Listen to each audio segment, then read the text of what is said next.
Hey, Mike here. I just wanted to let you know that you can listen to Dark Poutine early and ad-free on Amazon Music, included with Prime. You're about to listen to a historical episode of Dark Poutine. After episode 149, you will find Scott is no longer with the show. In an effort to maintain continuity and offer listeners as many episodes as possible, we are leaving the episodes in which he co-hosted intact. Thank you.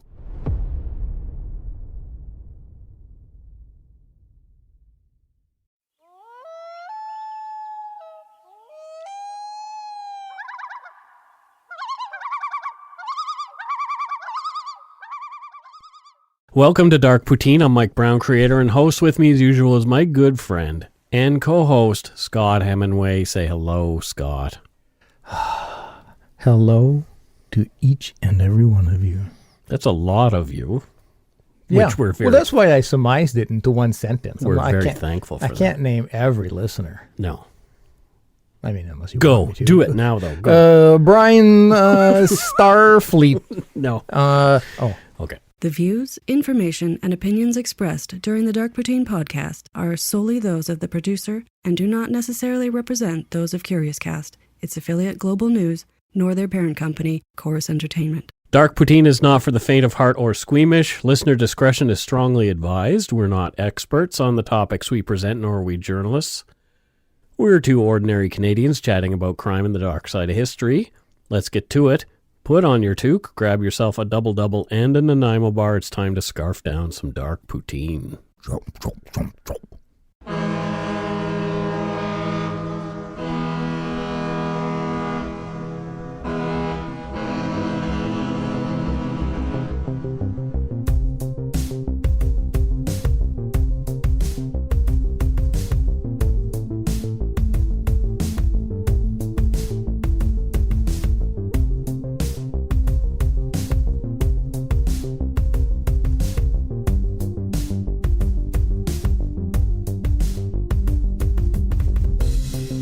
Episode 101. You know what that means? We've done over 100 episodes. Exactly what it means. That's exactly You nailed it, Mike. And for our 100th episode, we did our live show. Like, what a way to do it. Holy crap. Like, talk about serendipity. Like, the timing of everything just worked out so great. It was perfect. Yeah. Yeah. It was incredible. We got to hang out with almost 400 of our closest friends. And you almost all stuck around to get photos with us after, right? too. Oh, my God. That was so amazing.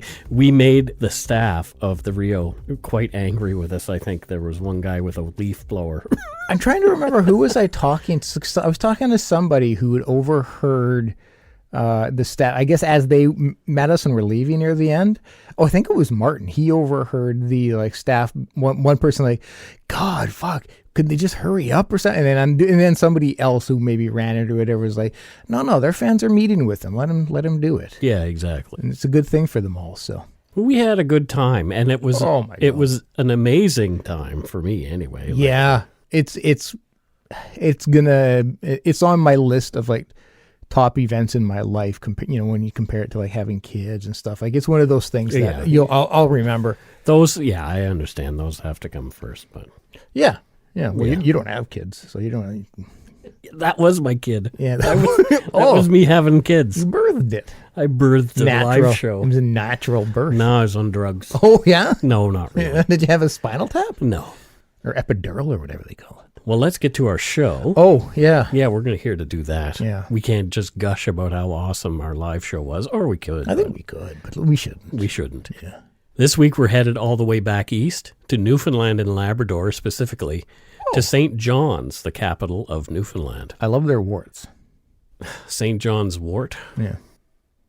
It's not even wart as in W-A-R-T. It's St. John's Wort as in W-O-R-T. Yeah. Well. Okay. It sounded the same, and I still love it. This one is actually quite sad. Oh. Yeah. Okay. Well, rain on my parade. Yeah, it's quite sad. On the evening of the 14th of December in 1981, 14-year-old Dana Bradley, a grade 9 student at I.J. Sampson Junior High School, left her friend's home after a brief visit. Dana was on her way home and excited to help celebrate her mom's birthday. She was last seen hitchhiking on Topsail Road, where witnesses saw her getting into a car which drove off east. 4 days later, Dana's body was found 14 kilometers southeast of the city in a remote wooded area off Maddox Cove Road. She'd been sexually assaulted, then struck and killed with a blunt object that had fractured her skull. This is Who Killed Dana Bradley. Yeah, this is sad already. Yes. We've had a lot of requests to cover this case over our existence. People started right away sending this case in. Oh, really? Yeah, so it's been on our list for a while. As well as using newspapers and other news organizations, much of our research into this particular case comes from Darren McGrath's book called Hitching a Ride. Oh, okay. And its subtitle is The Unsolved Murder of Dana Bradley, so we're giving it away that it's unsolved. It's a quick read with lots of interesting inside information on Dana's life, death, and the investigation that followed. It's out of print, so you can't order it directly from Amazon, but we'll provide a link in the show notes to help if you're interested. Oh, cool. Typically, we've avoided unsolved murder cases, as we don't see ourselves as investigators. Yeah. But we're starting to see that talking about what is known about a case just might help jog someone's memory about it. This particular case is coming up on 38 years old, and it still generates a lot of interest nationally. Yeah, that's the important thing about it. You're right. I don't get a lot of satisfaction out of unsolved cases in the sense of I like there to be completion. Yeah. But yet the light we can bring to it. Exactly. It can help. And so there's something powerful about doing them. Yeah. Canada's easternmost province, Newfoundland, is also known as the Rock. It joined Canadian Confederation on March 31st, 1949, and was renamed Newfoundland and Labrador very recently. It was a British colony from 1583 and a self-governing dominion from 1907. Oh. Almost 89% of the residents of the province are of European ancestry, and the rest are comprised mostly of indigenous groups and a small number of visible minorities. Some interesting stats and info there. Yeah. I've never been to Newfoundland personally, but I know a lot of Newfoundlanders, and I love them. I know your wife, Joanna, lived in Newfoundland for a brief period of time. Yeah, I don't know for how long. Maybe I think it was maybe 2 years or so, 2 or 3 years. Because her ex-boyfriend was going to school there. Yeah. Okay, we won't talk about that any further. Yeah. There are many jokes about Newfoundlanders in Canada, and perhaps as their accents make them seem, quote, simple. Yet, some of the smartest people I've met are Newfoundlanders. Some of the ones that I can think of right off the top of my head are journalist Gwyn Dyer, comedian Rick Mercer, and Hockey Night in Canada's Bob Cole. Okay. Newfies themselves, perhaps to keep us all guessing and perpetuate the myth, seem to be the most prolific tellers of Newfie jokes. Here's one of my favorites. Oh, okay. A Newfie rolls into his factory job at 10:30. The floor manager comes up to him and says, "You should have been here at 9 o'clock." To which the Newfie responds, "Why? What happened?" I love that joke. Oh, you would. Yeah. Newfoundlanders enjoy a reputation as some of the friendliest, most kind and generous folks on the planet. A large group of American travelers unable to land back in the U.S. on September 11, 2001, learned firsthand about Newfie hospitality. Yes, they did. Their planes were diverted to Gander for an indeterminate stay after the skies over their country were shut down during the horrific events of that day. Many were welcomed into the homes of the locals. Strangers or not, these Americans were fed and housed out of pocket by the kind Newfoundlanders. Many of these Americans still talk of the extraordinary kindness that was extended to them for those few days, and some have become lifelong friends of their hosts. Yeah, well, a very emotional time, and so to have such wonderful people welcome you and provide you with safe relief is, I can imagine, some pretty strong friendships built from that. So we're getting a feel for what kind of people we're going to be talking about. Very sensitive, kind people. They love community. They love each other. Yeah. So when something like this happens, it really hits them hard. Yeah. St. John's, Newfoundland is not to be confused with St. John, New Brunswick, that has no apostrophe S at the end. The explorer John Cabot first landed in the harbor on the morning of June 24th, 1497, which was the feast of St. John the Baptist. Thus, that's why they call it St. John's ever since. Look at me learning. Since the early 80s, the population of St. John's hovered around 100,000 people. Okay. And it shrunk for a time during years after the moratorium on cod fishing in the summer of 1992 and recession that followed a few years later. Because that's one of their key resources. Absolutely. Yeah. So it makes sense. It was at the time. I believe that now natural gas is a big thing. And likely tourism. Yeah. Many Newfoundlanders were forced to leave their homeland and seek their fortunes elsewhere. Many in the oil fields of Alberta. Lots went to Ontario, specifically Toronto. Yeah. St. John's, even as the provincial capital, is a small city, as we mentioned. The province is sparsely populated, so when one of their own is hurt or killed, it cuts deep. Yeah. Very small town-esque. Yeah.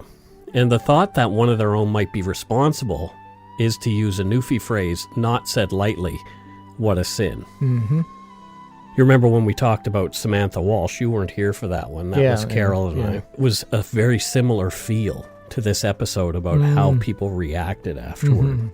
The story of Dana Bradley is one of the Rock's greatest unsolved mysteries. Dana Bradley was a pretty, smart, creative, and popular girl. She had blonde hair and blue eyes, and she smiled a lot. No. She was 5'5" and weighed about 110 pounds. In Darren McGrath's Hitching a Ride, her homeroom teacher, Glenda Cluett, said Dana was an excellent student and always, quote, classily dressed. Oh. In the same book, a fellow student said, Dana was always friendly, she was helpful and would lend her notes to people who had missed classes. She was popular but not snobby. She had lots of friends throughout the 3 levels of the student body. So it was grades 7, 8, and 9 in junior high school back there. Yeah, and that's not an easy thing to achieve at that age and in school year, is being balanced out friends-wise. You're usually either feel like you're an outcast or you're a popular one. So it sounds like she just got along with everybody. Her parents, William and Dawn, had broken up. Dana was living with her mom and her mother's fiancé, Jeff Levitz, at 160 Patrick Street in St. John's.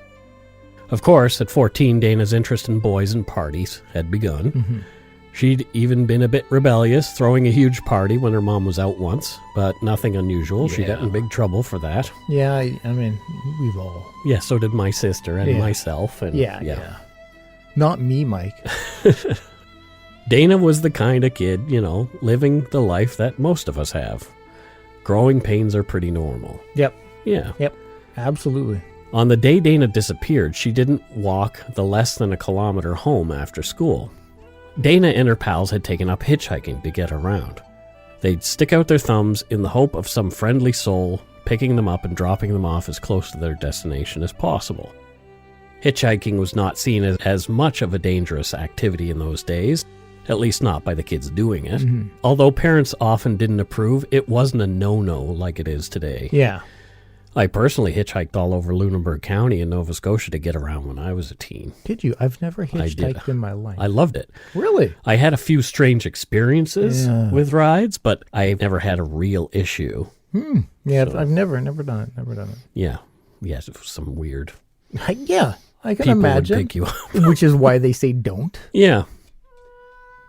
That afternoon, Dana and a friend named Terry and a girl named Penny Cobb hitchhiked first to Terry's house to drop her off. Dana and Penny then walked to the Cobb home on Curry Place, which was nearby. It was just over 4.5 kilometers southwest of Dana's home, so, within the city, very close. Yep. Penny was upset. Her boyfriend had dumped her, and Dana came back to Penny's place to call the boy on Penny's behalf. She wanted to try and reunite the pair. Well, be a mediator of sorts. Exactly. Wow. Girls do that for each other. Penny really still loves you, Bobby. You should be nicer to her. Oh, that's, Did you? Yeah. No, I never had anybody. No? No. Well, I never really broke up with anybody in those days. So it'd be more like, she doesn't want to see you anymore, Scott. Someone else would tell you? Yeah. Oh. Yeah. Why were they afraid of your reaction? Probably the crying. It's not inaccurate. There you go. I'm sorry. That's good. I'm not really sorry. No. At 5 p.m., Dana spoke with her maternal grandmother on the phone to let her know that she'd be home in time for supper and to celebrate Dawn's birthday. After the usual I love yous, Dana hung up and left the Cobb's house and headed for home. She walked down the short cul-de-sac, made a right on busy Topsail Road, and stuck her thumb out at cars as they passed, near a bus stop.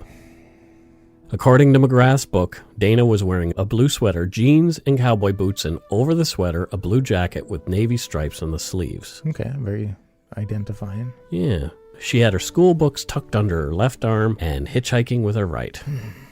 From Hitching a Ride, quote, around 5:20 p.m., a rusting car, thought to be either a mid-1970s Dodge Dart or Plymouth Valiant, tan or faded yellow in color, stopped for the young hitchhiker. Dana was seen approaching the car. She tried the handle on the passenger side, but the door refused to open, as if some unseen force was trying to warn off the youngster and prevent her from entering the death trap. The driver leaned across the front seat and opened the door from the inside. It swung open and Dana got in. The rusting car headed east on Topsail Road toward the Village Mall. Dana vanished. End quote. My heart instantly, like you just know. You can see, Yeah. you could probably picture your daughter getting into a car. And that's, Just totally feeling like it's a harmless thing. well, I more so can picture me at that age in that time, Oh, yeah.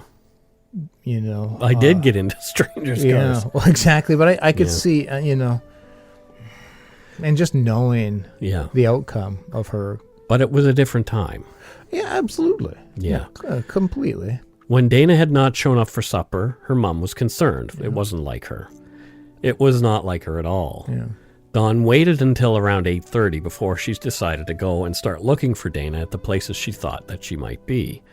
Village Mall was open late for Christmas hours, so Dawn took one of Dana's school pictures there to show it to the shopkeepers and other folks, in the hope that someone had seen Dana there that evening. Yeah. Nobody had.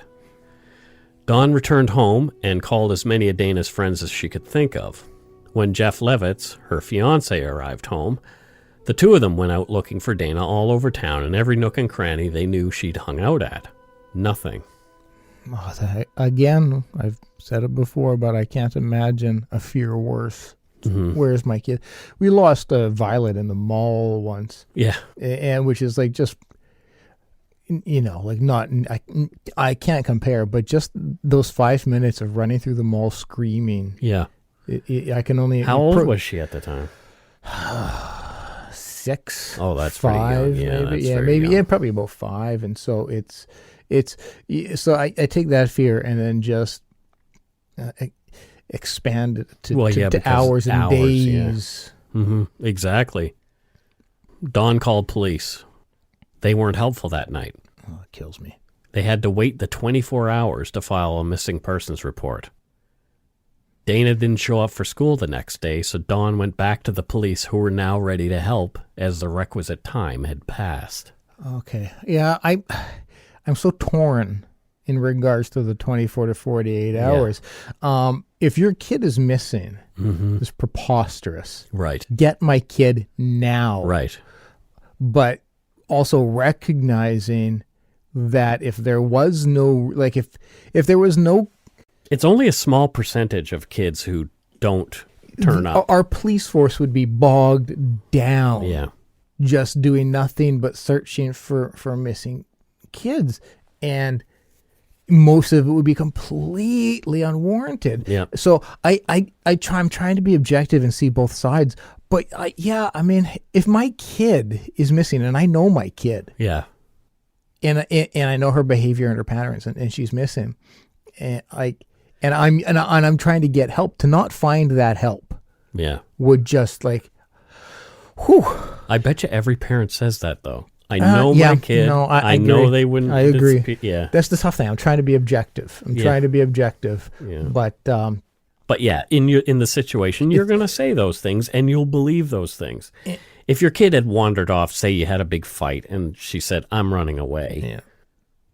Okay, kid wandered off. You hope that she's going to come home within the next day, Yeah. and then when she doesn't, you go and and call the police, but that wasn't this situation. No, this was trying to get home. Yeah. Yeah. On Wednesday morning, December 16th, 1981, almost 2 days since she disappeared, Dana's picture and description were on the front page of both the local newspapers. People who'd seen Dana on the night she disappeared, or hopefully since, were urged to call the Royal Newfoundland Constabulary. Oh. So it's the provincial police force. Constabulary. Constabulary. Police and volunteers began searching the city and surrounding areas, but there was no sign of Dana. On Thursday morning, the papers carried more information about Dana Bradley and more photos of the missing girl. Her mother was beside herself with worry, and neighbors and friends were very concerned as well. Parents and the school's principals began to warn teens away from hitchhiking. On the afternoon of Friday, December 18th, the answer to Dana's whereabouts came. It was not at all the happy ending that everyone was praying for. St. John's residents Helen and Dale Smith and their children, including a set of 4-year-old twin boys, were looking for the perfect Christmas tree in a remote wooded area just off Maddox Cove Road. Oh my God. Dale wandered away from the family, thankfully, at around 3 p.m. and discovered Dana's body about half a mile from the road. Oh my God. Oh. According to Hitching a Ride, Dale later told a news reporter, quote, "I went walking off to the left. I saw, well, at first I thought it was a mannequin. All I saw were her legs. She was wearing jeans and was lying on her back. I went back and told my wife. I never looked at her face, but my wife did, and she recognized her as the girl who was missing. We ran into another fellow who was cutting wood, and he stayed with the body. We took our children back to the car, and we went back home together. I called 911, and the police came right away." End quote. Oh. And it's crazy to think, too, like, we're so used to current day and current technology when you would have just grabbed your cell phone right there and called, but that availability. So, like, you have to go to either a payphone, a business, a house that's nearby, but it was quite a remote area at the time. Yeah, wow. That's just, and the trauma for that husband and wife. Yeah, having to see that. And thankfully the children didn't have to see it because... But they still would have experienced the impact on the parents, and that's so right. it still would be very traumatizing. Dale showed the members of the Royal Newfoundland Constabulary where he had found the body, and by 3:30 p.m., the area was cordoned off as a crime scene. The RCMP became involved quickly. Yeah. According to Hitching a Ride, when the 911 call from Dale came in, Dawn Bradley was at the police station. The cops didn't tell Dawn what was going on, but she knew in her heart it was bad news. She followed the police in her own car as they raced to the scene, but she lost them at a light. She and Jeff finally made it to the area where police cars were keeping the public at a good distance away from the actual scene, blocking them from going up the road. For sure. Yeah, we've seen that many times. Yeah. Dawn identified herself and asked whether the body of a girl had been found. She was told to go back to her car and someone would contact her soon. Some folks get upset with police for keeping parents and family members away from crime scenes, but there are a few reasons that they do this. Yes. They're trying to protect the family from the trauma of seeing a loved one where their murderer has dumped them. They are preserving the crime scene from contamination to better preserve evidence that will be important later. And also, the body might not even be the loved one that the person is expecting to see. Yep. And I get it. Again, if I'm the parent, I want to see my kid. I don't care. But I get that the crime scene... It doesn't make it any easier knowing all these factors. No. Because the parent just wants, where is my child? You want to go and hold your child. Yeah. But again, like that, if... I wrote here, I can't fathom the thoughts and feelings that go with imagining that your child is laying somewhere out of reach, deceased in the woods. But if we want the perpetrator caught, we need that crime scene. Yeah, and that's the last thing a parent is thinking about at that moment. Absolutely. I'm pretty sure almost every parent who has to go through this after the fact, they're able to reconcile that portion. They're able to reconcile because it's like, well, had I come and touched the body, lied on the ground. I'm contaminating the scene. That could really complicate finding who did it. And, so as difficult as it is, I get that rule. Mm-hmm. I get it. Yeah. Makes sense. Police informed Don and Jeff that it was a girl's body that had been found, but they didn't tell them who it was yet. Yeah. They went home and were told soon after that it was indeed Dana, and that it appeared that she had met with foul play. Dana's family, friends, and the rest of Newfoundland were devastated. The cops went to work trying to figure out who could have done this, and we will take a break right here. Whew, I need it. If you're looking for a smoking gun, I can absolutely guarantee you will not find it. In October 2001, a series of letters filled with a deadly powder called anthrax were dropped into the U.S. mail system. What started as an unprecedented case turned into an unsettling mystery. Who sent these deadly letters, and why? From Campside Media and Sony Music Entertainment, I'm Josh Dean, and this is Cover Up Season 4, The Anthrax Threat, available now.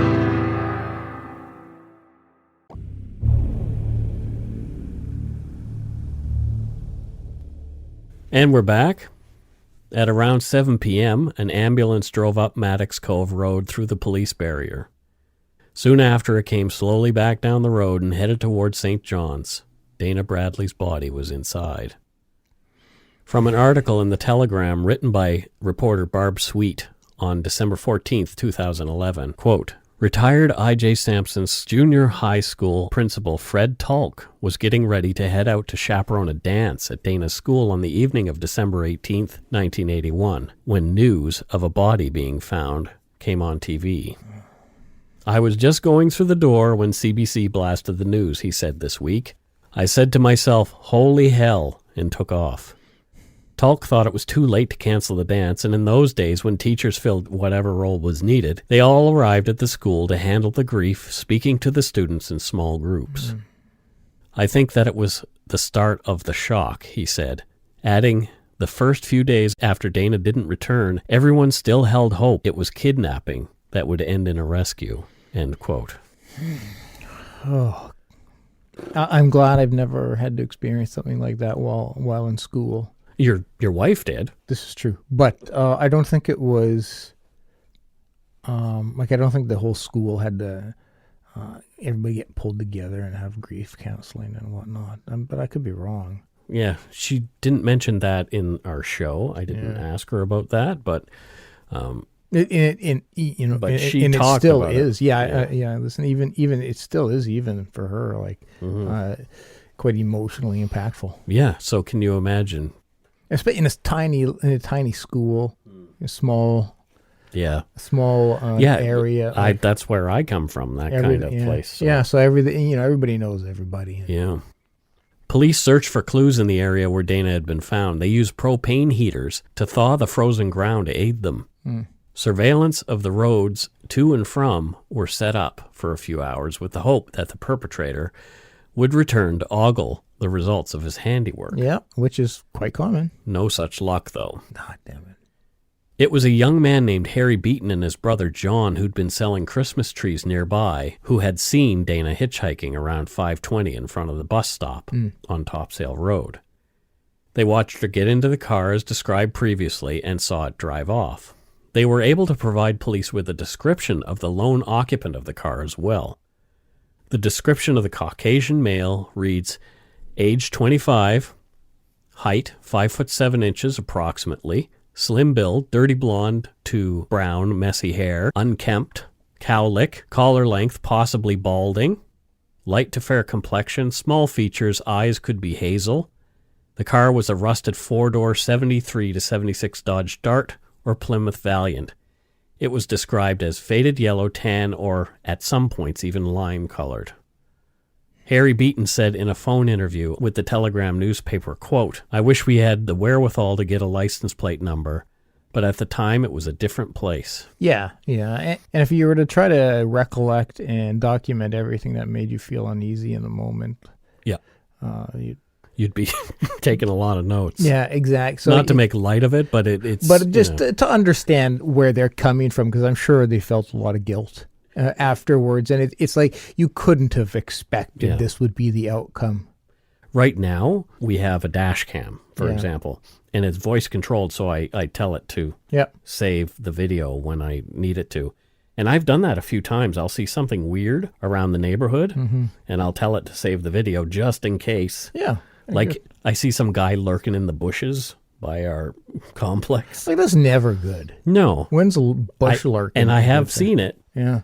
And so I've slowed right down and made sure that the camera got him really good. And then, good. Yeah, but nothing's ever come of it. But at the same time, maybe one day it will. Another couple came forward claiming they'd seen a man in a car leaving Maddox Cove Road on the evening that Dana disappeared. They didn't get a license plate number either. However, with the help of all these witnesses, a composite sketch was drawn of the suspect with the disclaimer, quote, not to be construed as an exact likeness, end quote. Okay. A Daily News article published on December 21st, 1981 told the story. The headline read, quote, Dana Bradley died of a blow or blows to the head. Police are looking for a murderer. In the article, RCMP Inspector Jack Lavers, who has been instrumental in the search to find Dana's killer, told the paper that Dana's body had been autopsied on the day after she'd been found. Lavers said, quote, death resulted from a skull fracture caused by what appears to be a blow or blows to the head by a blunt instrument. He went on to say, death would appear to have followed the injury almost immediately. Wow. Must have been a pretty impactful blow. Yes, just brutal. Or blows, yeah. She had also been sexually assaulted, but that was held back at the time. There has not been much more detail given about Dana's autopsy in the ensuing years. Oh, so there must be some evidence that they're holding back, that only they know. Mm-hmm. How Dana's body was posed after her death was interesting to investigators, and they believe it told them a lot about the perpetrator. Well, absolutely, yeah. If there's one thing I learned from John Douglas, it's how the body was treated after death. Like Danny Rolling, Yep. the things that he did, the Gainesville Ripper. Yep. He's an extreme example of somebody who did awful things. Yeah. But if somebody's remorseful, they're going to position the body very differently than if somebody is not. So we'll get into that. Yeah. Dana was fully clothed. She was lying on a hill that overlooked Maddox Cove Road, and her feet were pointed directly toward the road. She'd been laid out burial style, with her arms folded across her chest. Dana's school books were carefully tucked under her arm.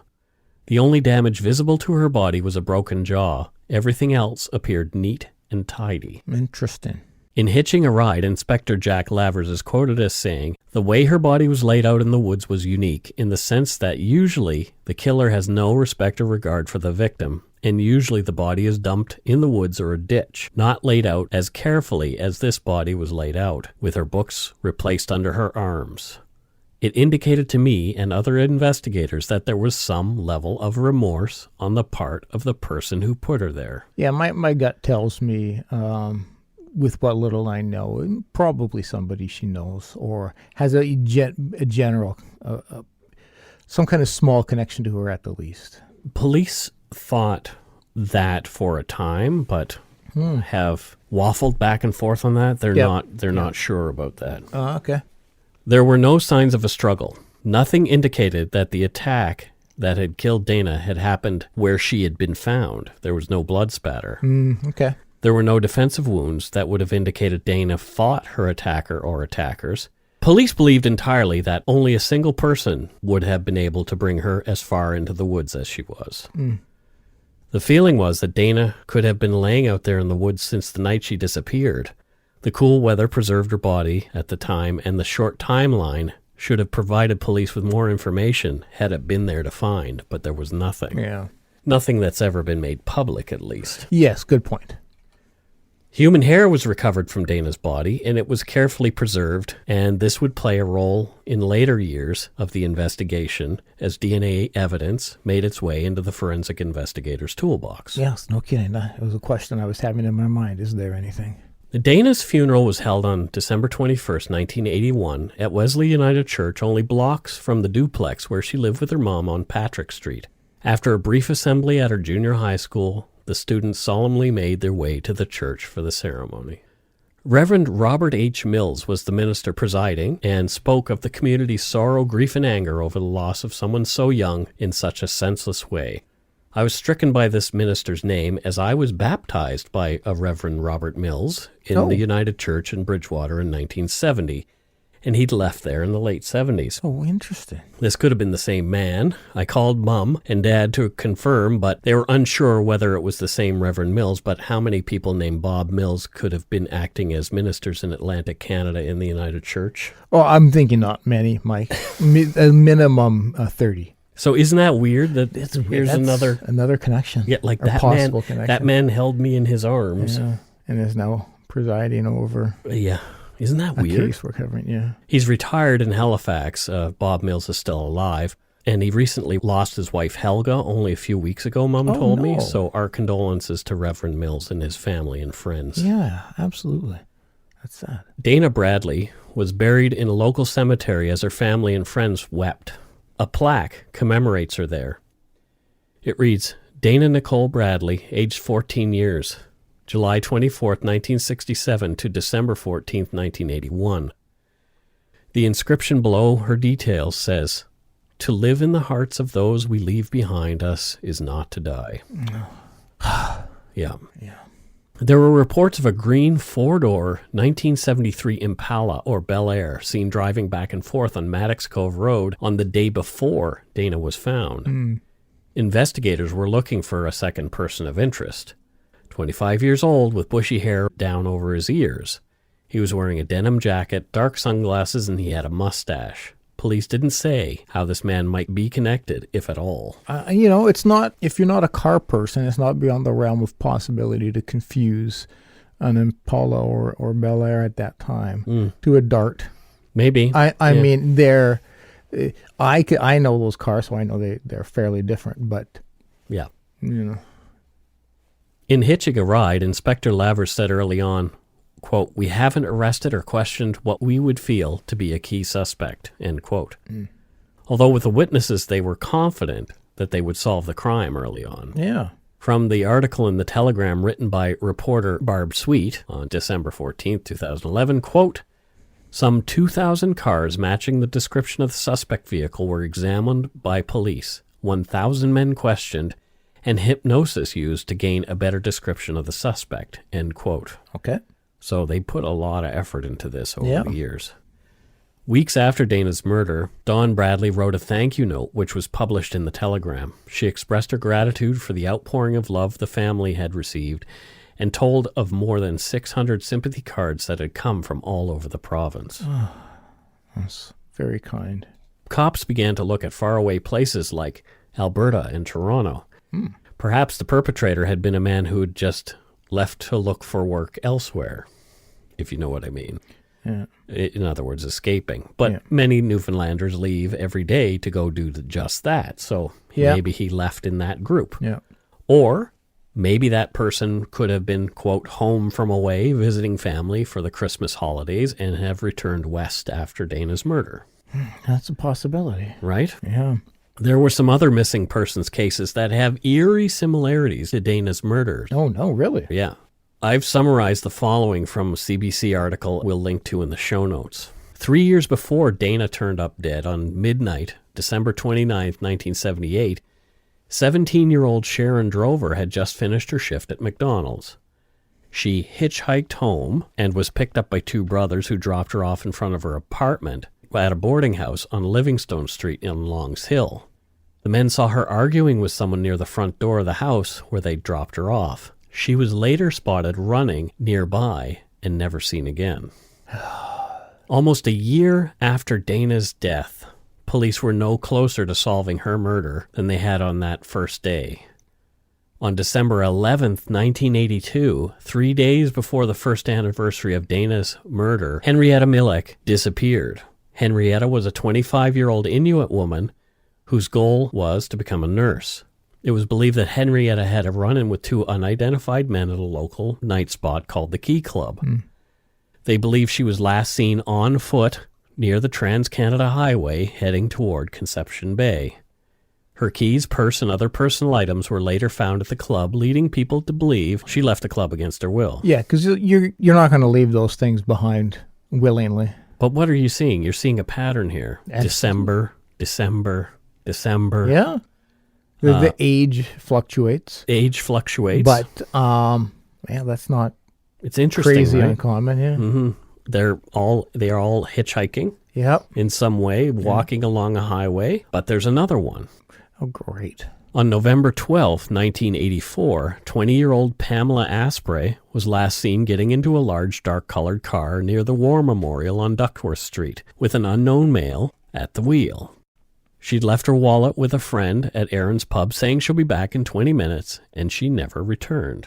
None of these women have ever turned up dead, alive, or otherwise.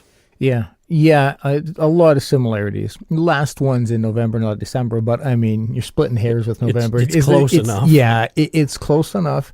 And the first ones were younger victims. Yep. And progressively they got older, not chronologically per se, but so it could be just he got more comfortable.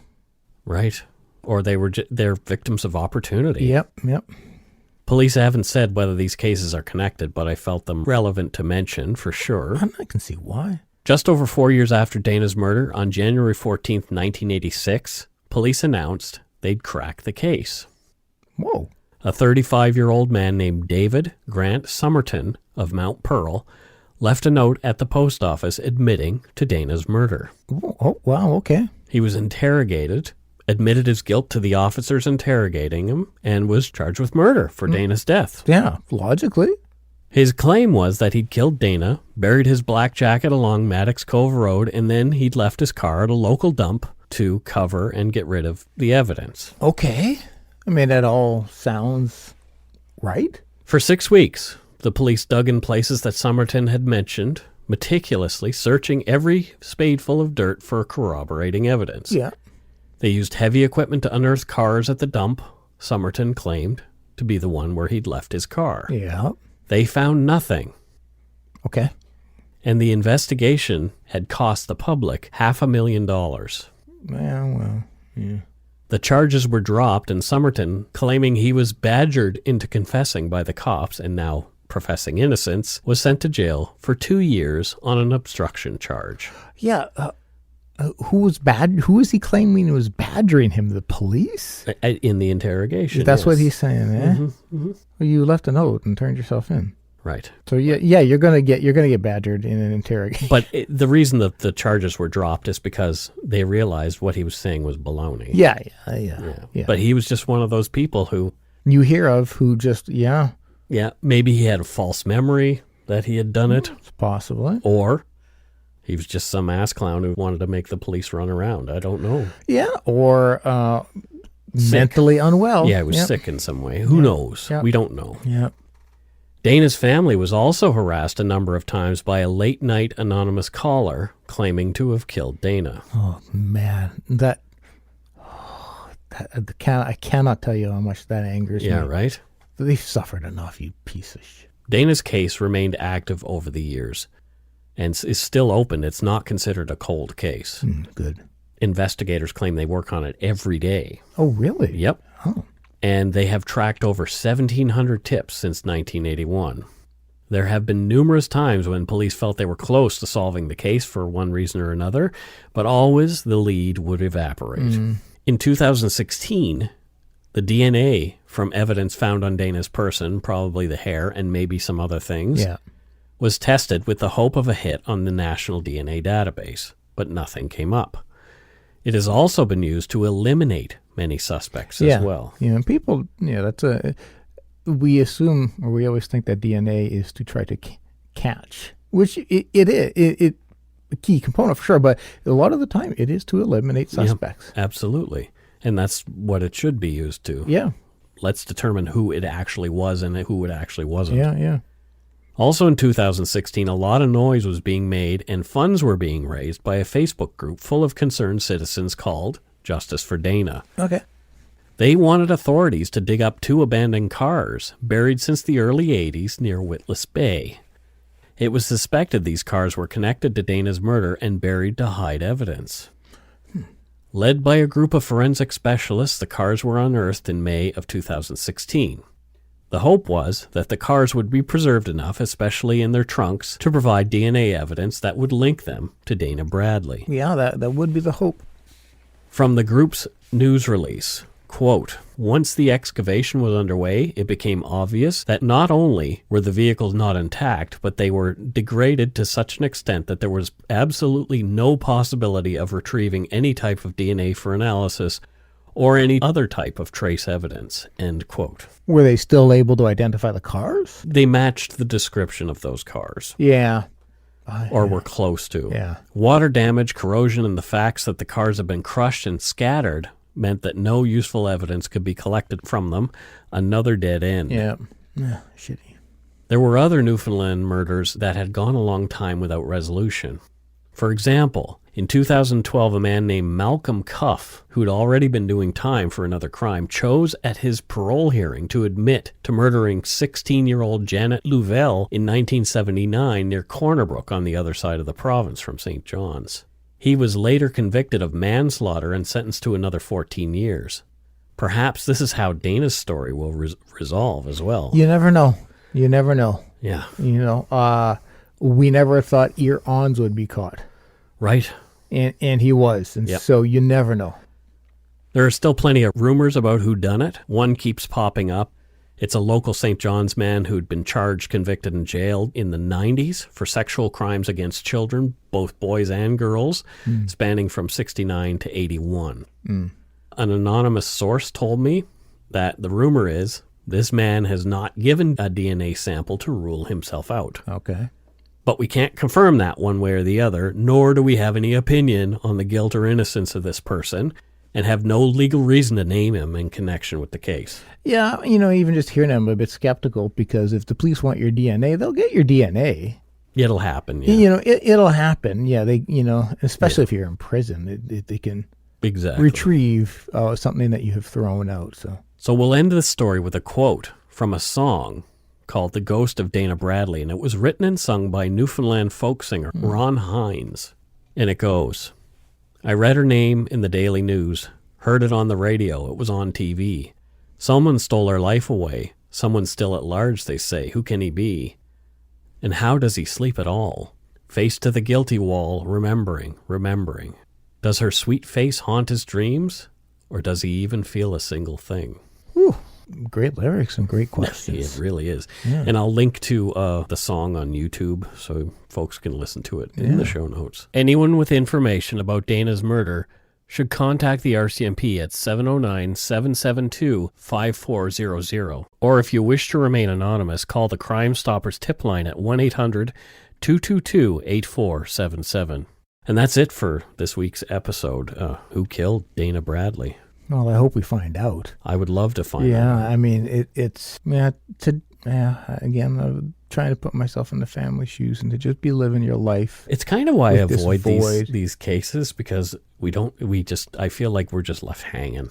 Well, and as I mentioned at the beginning, we like some finality to it, some completion, whether it's positive or negative, but yeah, there is power, and it is important to get these names and cases out there so that people can hopefully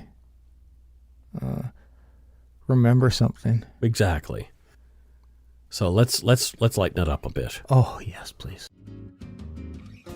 It's time for our Patreon shoutouts. I think we have quite a few today. We do, because we've been away for a little while. Yeah. We did 2 episodes in 1 week, so we've been away for essentially 2 weeks. Yeah. And this week's good eggs are one I think I missed. Oh. And her name was Melissa Doty. Oh. And she's from Grass Valley, California. Wow. And so if we have missed you, if you haven't heard your name in the first month, after you've if you've become a patron or sent us donut money, send me an email at darkpoutine@gmail.com and say, Mike, hi, I think you might have missed me in your Patreon shoutouts. Go shit in your hat. You don't necessarily have to say go shit in your hat, but what a good thing to say would be, I'd love to hear my name. And it's like, okay. Yeah. And so I'll email you back and say, sure, I'll do that. Yep. And we'll do it in the next episode. So please, if you were missed, let us know. Yep. We do want to say your name. Thank you to Paula Cassidy Bishop from North Yorkshire, Great Britain, for upping her pledge for real this time. Oh. Right? Remember? Is that the one where it showed up like 7 times or something? No, or? she said she upped it and emailed me and said why. Yeah. And she hadn't actually. Yeah. But now she has. Oh. Thank you to Olivia Graham from Burnaby, BC. Olivia is a very good name. Just good. You beat me to it. Great name. I knew you were going to go. Does anybody call you Bibby? Maybe. Yeah, they should if they don't, Olivia. So thank you, Olivia Graham. Next up is Catherine Delfond. Mm-hmm. Oh. Yeah. Lethbridge. Lethbridge. Yeah, she's from Lethbridge. Alberta? Wow. Yeah. Not the most exciting city. Okay, but what does she have an exciting job? She does. What is it?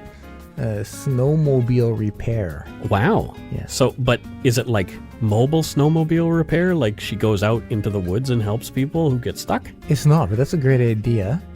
you might want to look into that. Yeah, it's a good business idea, Catherine. That you could really help broaden some horizons. But the most fun part of the job, yeah, if you've done some repair, you got to make sure it works. Oh, there you go. So what do?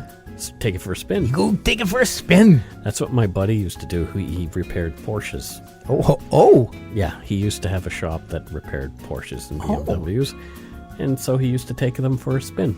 But snowmobile repair is very lucrative because it's seasonal. Yeah. So she just gets to take the summer off. She just gets what a job, man. You get to just enjoy it, there you go. The summer, yeah. Next up is Stephanie DeMatteo from Lima, Ohio.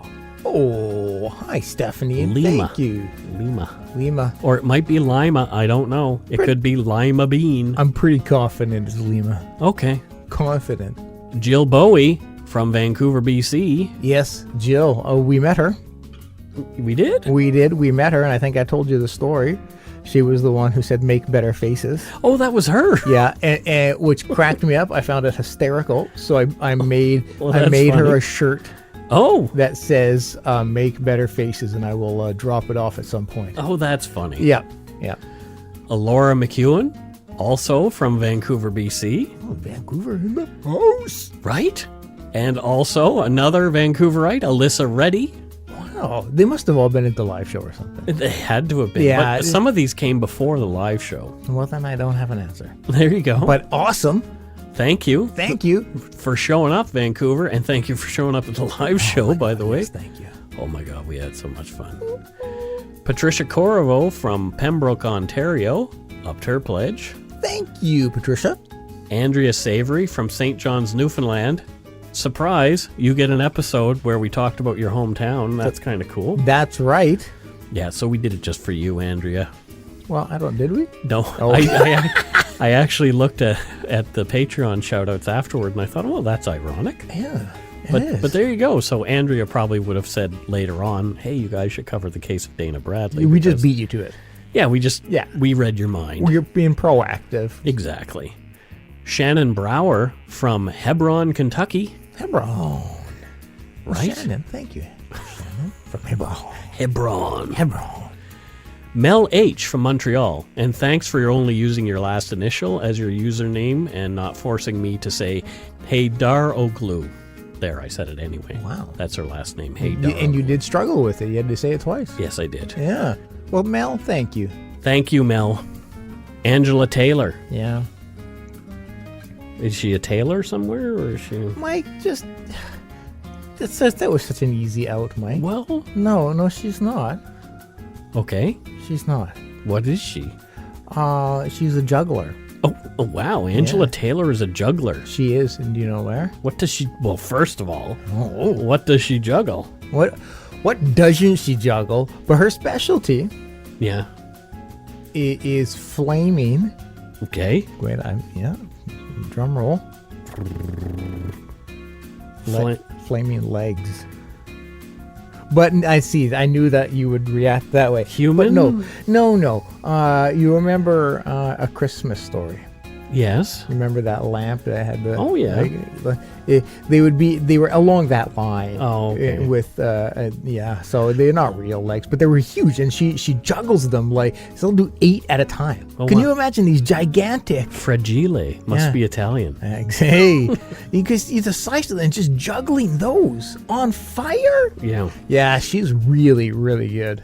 Well, good for you, Angela Taylor, the fire leg juggler who is from Nepal. Nepal. Yeah, she's Nepalese. She's Nepalese. Yeah, Well, fantastic. it is. I agree. Next up, we have Meredith Lapp from Delta, British Columbia. Oh, just around the corner. Another neighbor. Meredith. Stephanie Enns from Calgary, Alberta. Oh, very close to us-ish. Look at all the Canadians showing up this week.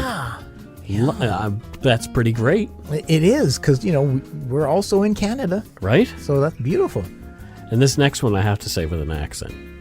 It's Eliza Farrell from Brooklyn, New York. Oh, I see what you did there. Yeah. Yeah, you went I'm gonna have a pizza pie and Stoli. something. Wow. Thank you, Eliza Farrell from Brooklyn, New York. Well, that's well done. And I would love to visit Brooklyn, New York. I have never been. I want to visit New York proper, but same. I would love also to see the boroughs. And I hear Brooklyn is a fantastic place. Yeah, I'd love to just spend a lot of time. Yeah. And Just like spend a month around New York. Because it's so vast. There's so many things to do. Stuff to see. Yeah. Cindy Olson from Guelph, Ontario, where my dad went to vet college. Well, hello, Cindy, and thank you. Isn't that cool? It's great. Kiera Page from Fayetteville, Arkansas, upped her pledge. Well, thank you. Megan McLean, a.k.a. McLeansy, from Warkworth, Ontario, Oh. who's apparently sending us some clothing of some description. Oh, yes. Yeah. Oh, is that? Okay, yeah. She is fantastic. Yeah. Yeah. I've been chatting with her, and just she's a really great photographer. Oh, really? I haven't been chatting with her at all. But Yeah. Well, I'm popular. She oh, jeez. Yeah. She messaged because she's like, I want to send you guys some. I've talked to her over Instagram a little bit. Yeah, and it's super nice. Great photographer. She's got herself an adorable little boy and a big beefcake husband. Oh. Yeah, it's quite the life she's got going on over there. I'm just a cake. Yeah. There's no beef. It's just all cake. Delicious. Oh boy. Aaron Gleason from Ottawa, Ontario. Thank you, Aaron, from our country's capital. That's right, Aaron. And oh, here's one that we love. Yeah. Our good pal, Danny Zuko from Surrey, BC. There's just something extra special about. Yeah, because we met Danny last year. She was going through some stuff, and we just went and visit her. She posted about this, just about how she feels like she's finally in a good place and able to repay, and it's just there's nothing to have to repay. You're a good egg, and hugs from us. Yeah, just glad you're doing well. Nicholas DeRoche from Ottawa, Ontario. Lots of Ontarians. Yeah. Because here's another one, Leah Bradley from Kirkland Lake, Ontario. Another one from Ontario. Right? Leah, Isn't it bonkers? And here's one. This one is our friend, Jenica Cabanas. Jenica Cabanas from Jenica Cabanas. Wow. Jenica. Wow. Okay, let me do it.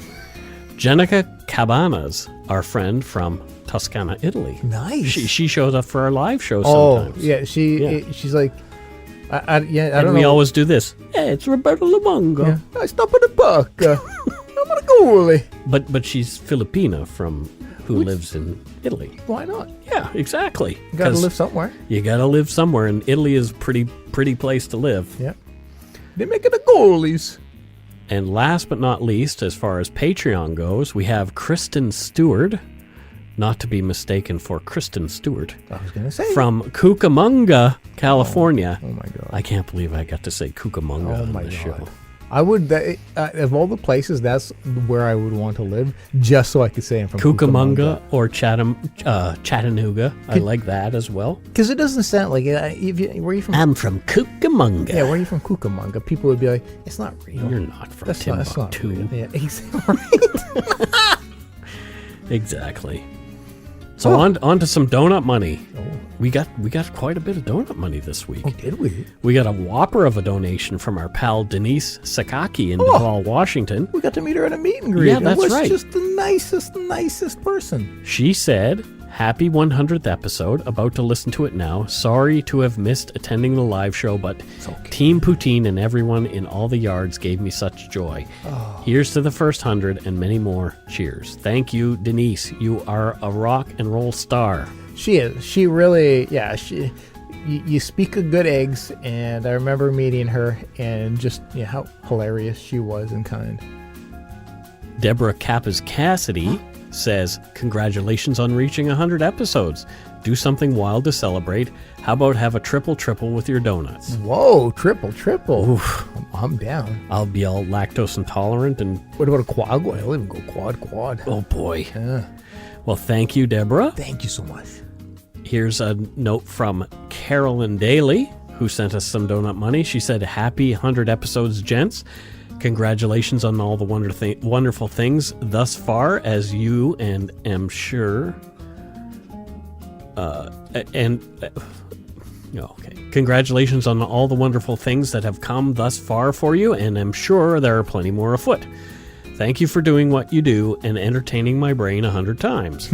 $1 American for every time. If I could deliver it in pennies in a wheelbarrow, I would, and you could keep the wheelbarrow, Scott. P.S. Love the Harry Houdini episode, Mike. All the best, lots of love, and donuts from Colorado to you both. Carolyn Daly." Thank you, Carolyn. That is just so sweet of you, and I could use a wheelbarrow. You don't have one currently, I don't think. I don't, no, so that would just work out. Camilla Moir sent some donut money with a note, and she said, "Hey guys, it's Dr. Moir in Japan. Whoa. Sorry it took so long to donate." She is the one who talked to us about Granger Taylor, I do believe. Yes, okay, I remember. We postdoc physicists have fancy titles but are pretty poor. You can use this money for donuts or to finance your search for the plutonium core. She just rapped too. Right? I'm not sure if you're aware, Dr. Moore. You just rapped. She did rap. A great rap, and thank you so much. Our pal Lorian Barnard sent us a nice bit of cash with a note. "Congratulations on 100 episodes. Thank you for giving me something to look forward to every week and being all around fantastic people with a fantastic podcast. Happy face with love hearts around it. XOX. Lorian, the nice lady." Yeah, and she really is. Well, she really is. I'd love to meet her one day. Yeah, same here. I really wish I could have when I was in Australia. But it's a bloody damn big continent, and I didn't realize that. So, exactly, it's huge. It is a little smaller than that. Monet Terrio sent us some more donut money. She loves us. Monet. She's fantastic. I have to rename the show after her. And here's another one. The penultimate one, so the one before the last. Okay. This says, "Hey guys, love the podcast. Keep up the good work. Oh, and go Bruins." Dakota from Vermont. Oh, that was a mixed... So we were all excited until the Bruins. Yeah, you really... Nah, whatever. You really built us up and then chopped us down We there. totally did. Wow. I'm getting fat with all this love. Wow. But here's my favorite one for inside reasons. "Please accept this donut money on account of I'm a jackwagon, signed Melissa Doty, a.k.a. the Accidental Bad Apple." Oh. Okay. And that's an inside joke Okay. between her and I. Okay. Yeah. Oh. Wow. And now my curiosity is piqued. But, We'll talk about it offline. Yeah. Well, but she can be the mystery jackwagon forever. Oh, God. What a great name that is. The Mystery Jackwagon. It's like the Mystery Machine on Scooby-Doo. That's the Mystery Jackwagon. Mystery Jackwagon. Maybe that's if I get my wheelbarrow, that's what I'll call it. The Mystery Jackwagon? Yeah. I'll just name it Jackwagon. There you go. Yeah. We did get some real live things from people this week. Yes. And the first up was from Moscow. Yep. Dina Levina, Yeah. who is at Dina Levine Arts on Instagram, Yeah. sent us an awesome painting. She does another awesome person I chat Yeah. with. She does just unbelievable, or I love the comics that she makes. Yeah, it's cool. I laugh at them a lot. Like I Yeah. always mention them on Instagram. And Yeah, I think she sucked all the creativity out of Moscow. I think she has it all. sure. She's taken all the creativity and is creating awesome comics with it. I mentioned in our Facebook post about it that yes, we now have colluded with the Russians. This is true, and a great person too. Really wonderful person. Last but not least, our two new friends from Spring Hill, Nova Scotia, Sarah and Daryl Potter. They sent us a little bit of donut money. They sent us jam, which I'm looking at, which is wild blueberry, one jam, a jar of wild blueberry each, Yep. and a jar of wild strawberry jam each. And if you've never had wild berries, Yeah. they are the most amazing tasting berries ever. Have you tried the jam yet? Yes, I had. And? Amazing. Okay, because really, I'm really good. I'm just staring at it now, and we'll be putting some on a bagel later. And they sent us some chips too, covered Yes, ridge potato yes. chips, which are also amazing. Yeah. He made sure Mike doesn't eat them all and gives you a bag. Yeah, So there you go. I see. So that was pretty fantastic to get like a couple of little gifts. And Yeah. people have been asking me for a P.O. box, which I am now finally going to get. Well, like I said, that Meg is sending us some gear. Boy, Well, not underwear. I don't think. thank goodness. Yeah. I don't have to model anything like that. Oh, you still do. Just for my collection. Anyway, thanks so much to our patrons, past and present, for your pledges. We really appreciate your support of the show. It doesn't matter how you support us. We love it. We love all the stuff that we got this week. What an amazing amount of love we got after our live show. Yep. Thank you so much. If you want to help support us, you can do so at patreon.com/darkpoutine, or for one-time support, you can send us some donut money via PayPal at our email address, darkpoutinepodcast@gmail.com. If you don't already, it would mean a lot to us if you subscribe to the show. You can easily find us on iTunes Podcasts, Stitcher, TuneIn, Spotify, or wherever you get your on-demand audio. Check out darkpoutine.com for show notes and other cool stuff. Give us a like or a follow on Facebook, Twitter, Instagram. Just search for Dark Poutine. We're even on Snapchat, but I haven't really done anything there. Most importantly, tell your friends about us. Word of mouth is a powerful thing. And before we go, here's a promo from the super well-produced new podcast called Crime Machine. I love it. Crime Machine is a true crime podcast created by our buddy Jack Luna, formerly of Dark Topic and Monstro, and his pal Sam Swenson. Each week, Mr. Luna sets off on a dangerous journey into the heart of history's worst crimes, a task undertaken with the help of our trusty operator and his crime machine effect. And the promo is about 3 minutes long, but it's worth listening to. And I'm totally looking forward to what they're going to do with this show. Same here. Crime machine, friendly neighborhood crime machine. Exactly. I think that's the promo. Anyways, I can't wait to check out the show. Yeah. So here it is.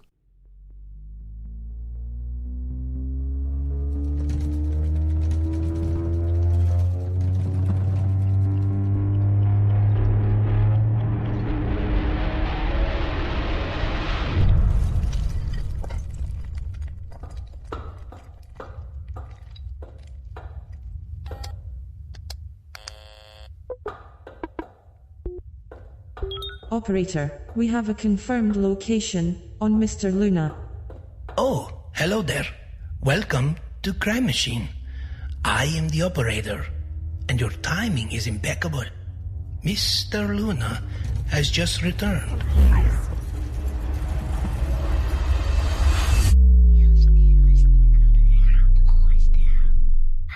Oh, God. Okay. That's a wrap there, man. That was horrible.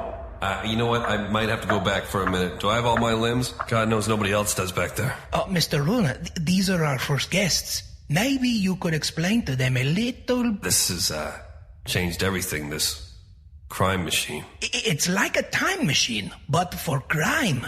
Mr. Luna thought that would be a clever name. I wasn't sure anyone would understand what it... They get it. Relax. So, okay, for example, we all think we know Eileen Warnos, but we've never spent much time in the woods with her as a girl. The Manson murders are well documented, but never has anyone sat with Charlie as he waited for his disciples to return from the helter-skelter. This podcast will take you there, to moments in time within crime. Moments in crime, how about? Dinner with Dahmer or breakfast with Bundy? Yeah, a BLT for brunch with BTK. Crime Machine puts a microscope on the moments in crime that are often glazed over, steps away from the bird's eye view typical of most true crime pods, and puts a section into a fishbowl to be thoroughly examined. And it's not just serial killers we're revisiting here. We have ghost stories rooted in truth, alien abduction claims that will make grizzled cross-country truckers pull over for the night. Crime Machine helps us to view the story from a fresh angle, as a fly in the wall, enables us to provoke said walls to finally speak. This is not a fictional podcast, by the way. It's just a fresh take on the true crime genre, which, let's be honest, is a little oversaturated. Crime Machine wrings it out a bit. Crime Machine has returned to optimal temperature. Mr. Luna, it appears we have completed cooldown. Are you ready to enter Crime Machine? Oh, I am. But are they?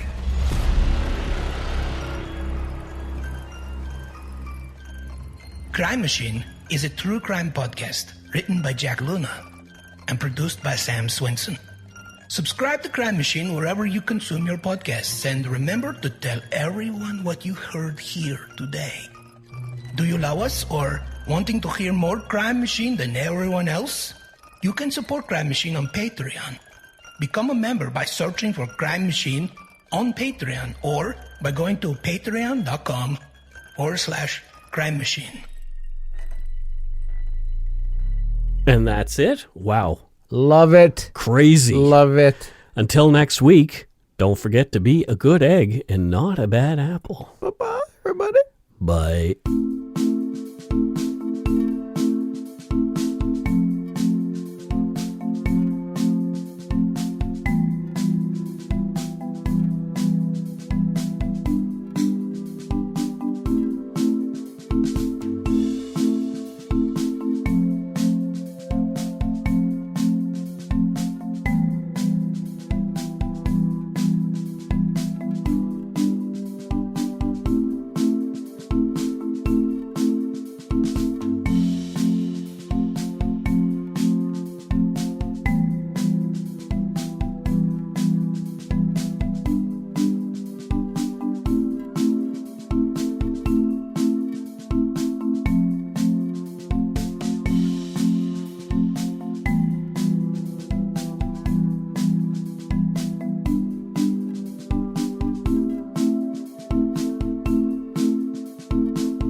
I said to my parents, don't trust her. They wouldn't listen. Every family has a secret. Joy Delaney, mother of 4, has gone missing. From the author of Big Little Lies comes a chilling new mystery to W. You were an emotional chaos sinkhole, Amy, and I'm sick of it! Starring Annette Bening. Nobody can break your heart like your own children. And Sam Neill. She will come back. Here we go. Strap in.